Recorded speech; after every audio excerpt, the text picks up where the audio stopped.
Morning students, आज हम 12वीं क्लास में मैथ विषय पढ़ाने जा रहे हैं।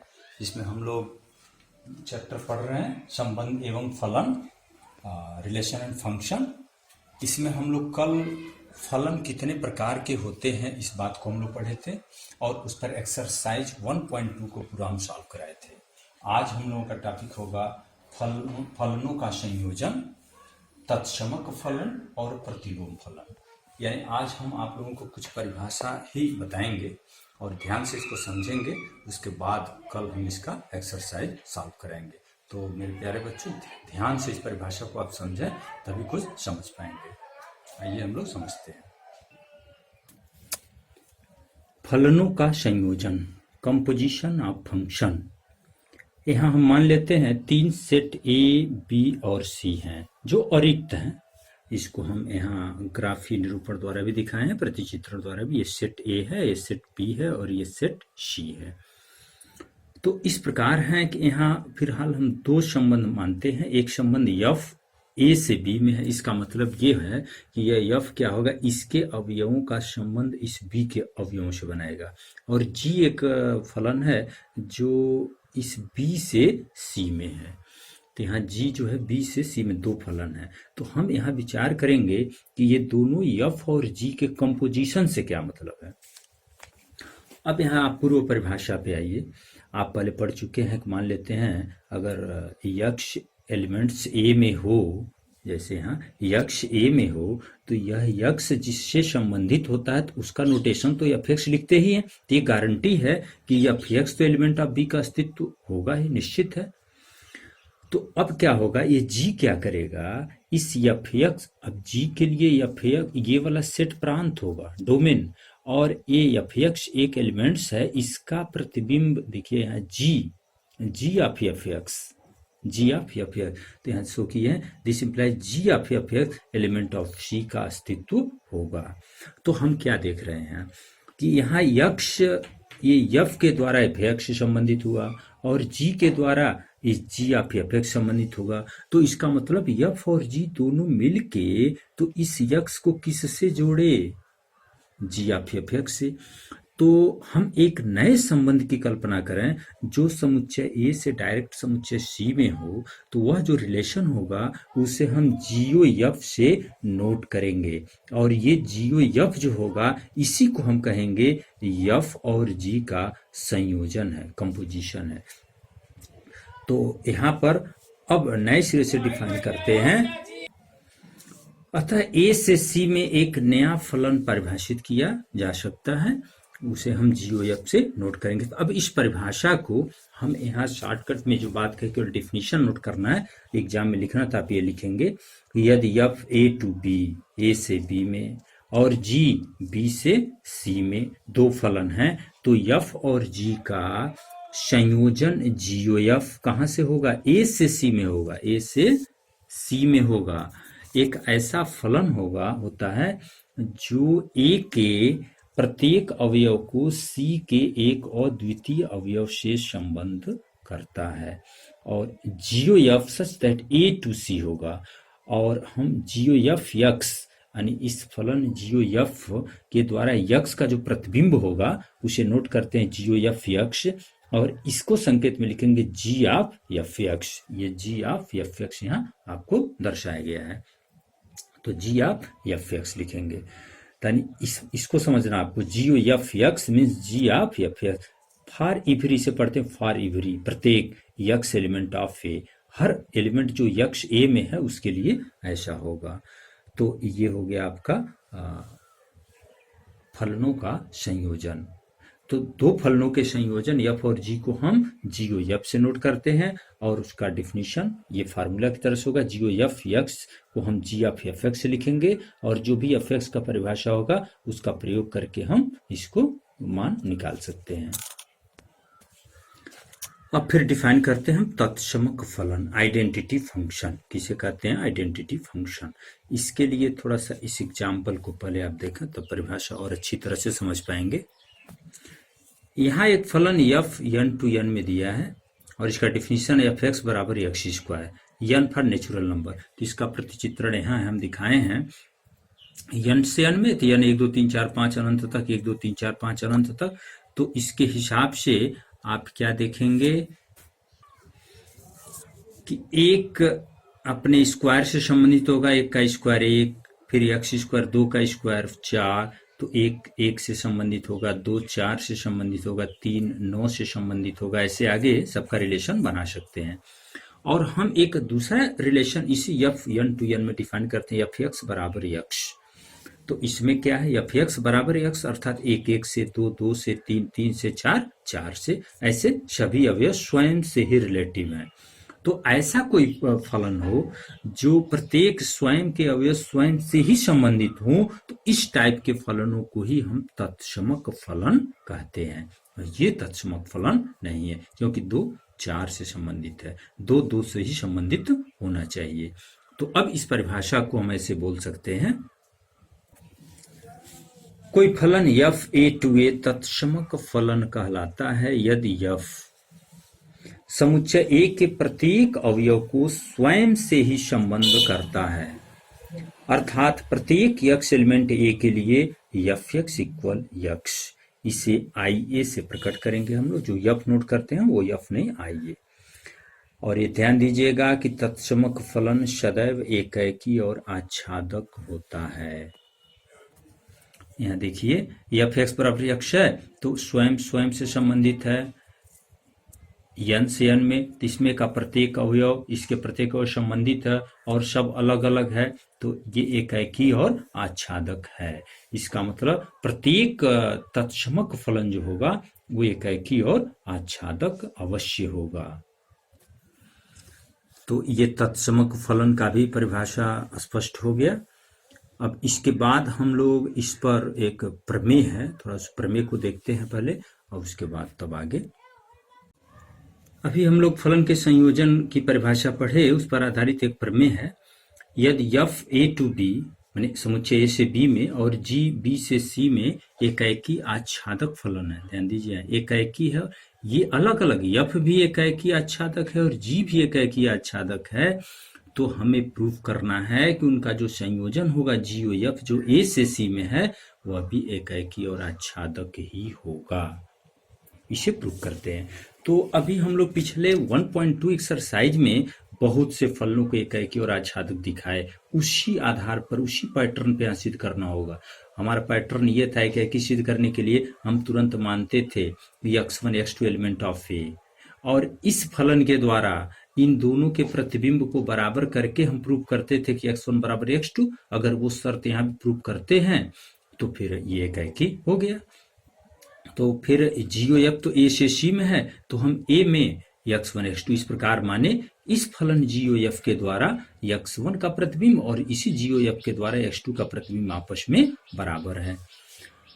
तो अभी परिभाषा में बताया गया जीओ एफ x1 को लिखना जी ऑफ एफ x1, तो इसे जी ऑफ एफ x2, और यहाँ पर जब जी ऑलरेडी एकाएकी है तो जी ये एफ एक्स1 एक अवयव हो गया, तो जी के द्वारा इसका और इसका प्रतिबिंब अगर बराबर है तो ये दोनों अवयव ऑलरेडी बराबर होंगे। क्यों? क्योंकि जी एकाएकी है, इसलिए एफ एक्स1 बराबर एफ एक्स2। और इसके पहले एफ कोई फलन हो, अगर ये पता हो कि यह एकाएकी है तो ये तो गारंटी है x1 बराबर x2 होगा। तो यहाँ तो आपको अलग से एफ भी तो और जी दोनों अलग अलग दिए गए थे, एकाएकी आच्छादक है एकाएकी। तो यहाँ एफ एक्स1 एफ एक्स2 एकाएकी, तो x1 बराबर x2 होगा। तो हम क्या प्रूव किए, जीओ एफ x1 जीओ एफ x2 बराबर है, तो हम प्रूव किए दिस इम्प्लाइज x1 बराबर x2, इसलिए ये हम कह सकते हैं कि जीओ एफ एकाएकी फलन है। अब फिर हमें प्रूफ ये करना है कि जीओ एफ आच्छादक है, तो आच्छादक का वही पुराना शर्त, हमें इसमें एक एलिमेंट्स मानना होगा और हम देखेंगे कि वह इसमें से किसका प्रतिबिंब है, क्या इसमें प्रत्येक अवयव इसमें किसी न किसी के प्रतिबिंब हैं। तो इस सी में एक एलिमेंट्स यहाँ जेड माना गया है, माना Z elements of C. This implies अगर जेड सी में है, अब ध्यान देंगे आप, जेड सी में है तो बी में एक एलिमेंट्स ऐसा होगा कि फलन जी का जो प्रतिबिंब वाई का होगा वही जेड होगा। आप थोड़ा इस फिगर में बार और देख लें, हम इसमें जेड माने हैं तो यहाँ एक अवयव होगा कि नहीं जिसका प्रतिबिंब ये हो जी के द्वारा, तो वही बात यहाँ दर्शा रहे हैं। जब जेड सी में है तो वाई बी में इस प्रकार होगा, स्थित होगा कि जी वाई बराबर जेड, क्योंकि जी आच्छादक है, जी आच्छादक है, इसलिए कोई भी एलिमेंट जेड जब सी में मानेंगे तो बी में उसके संगत एक अवयव अवश्य होगा कि उसका प्रतिबिंब जेड होगा। अब फिर देखें, अब y elements of b, y b में माने हैं तो फलन f कहां से कहां है, a से b में है, तो उसके संगत a में भी एक ऐसा अवयव होगा यक्ष कि यक्ष का प्रतिबिंब क्या हो, y हो। क्यों? क्योंकि f भी तो आच्छादक है, क्योंकि f आच्छादक है तो क्वेश्चन में ही दिया गया है, इसलिए fx बराबर y होगा। तो हम क्या देखें, फॉर एवरी प्रत्येक जेड एलिमेंट सी के लिए, यहाँ जो जेड माने हैं सी के लिए, एक ऐसा यक्ष ए में मिला, अस्तित्व हो गया उसका कि जी ऑफ एफ एक्स बराबर जेड, और इसी को तो जीओ एफ एक्स बराबर जेड लिखते हैं। इसका मतलब ये सिद्ध होता है कि जीओ एफ क्या है, आच्छादक फलन है। अतः जीओ एफ एकाएकी और आच्छादक फलन है।